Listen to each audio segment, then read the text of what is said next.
Hello, it's Anna Beckwith from Yara Consulting here once again. Today I'm going to be talking about how to focus.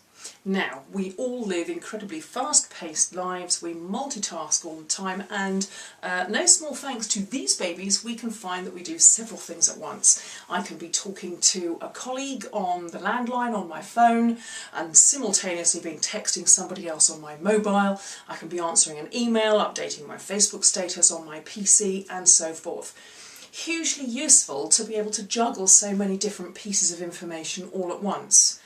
However, that's the plus side. On the minus side, this is leading to an inability to focus on the here and now, which is leading to an inability to actually genuinely communicate with the people that we're actually with at the time, and that in turn is having a negative impact on relationships, whether those are workplace relationships, social relationships, or whatever. So, 3 things to be able to focus. Turn up, turn off, tune in. Let's look at the first of those, turn up. Now, by that I don't just mean physically be in the room. We've all been in those situations, haven't we, where maybe we've gone to speak to a colleague and they're going, yeah, I'm listening, tappity tap tap, yeah, carry on. They're not listening. The overall impression that leaves with you is that they're absolutely not listening. Their focus is on something that's much more important than you are. Turn up. If you are going to be spending time with people in a particular location for a particular period of time, make sure that mentally you are there as well. You have made a conscious decision that your focus will be with those people in that location for that set period of time. Once you've made the conscious decision to do that, then you can move on to the second of those stages, turn off. Now, this turn off thing is going to be twofold. What I mean is turn off distractions. Some of those are going to be mental distractions. Let's face it, at some point we are going to lose the thread of the conversation. Maybe somebody's going to be droning on a bit and we just start to switch off a little bit. The key thing here is to catch yourself in that moment. When you find your mind wandering away, you consciously tell yourself, and you're back in the room. And you refocus on the here and now. You do not allow yourself to get sidetracked by what might happen in the next meeting, what you're going to have for dinner this evening, the conversation that you had with your children this morning, or whatever it happens to be. Switch off those mental distractions.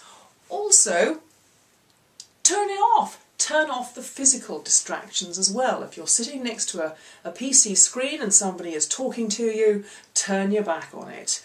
Put up some other screen other than your email screen so that you don't see those messages flashing in your inbox.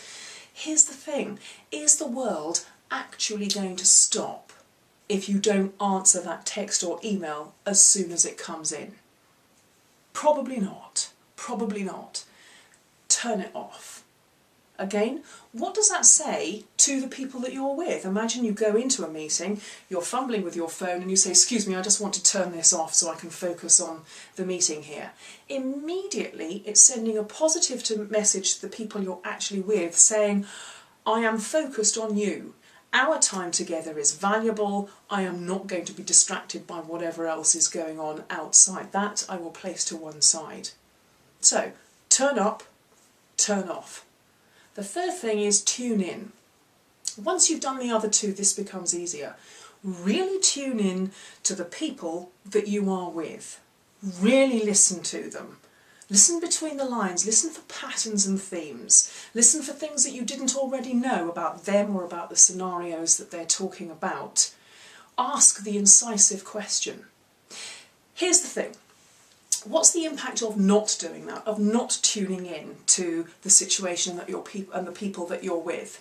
Just by way of an example, we were sitting as a family watching a film on the TV a couple of evenings ago. My daughter was there in the room with us, so she's kind of half watching the movie and she's texting her friends at the same time, which is fine. It's not that important whether she picks up the subtle nuances of the plot on the screen, but she just kept asking questions. So, what was that? Where are they going?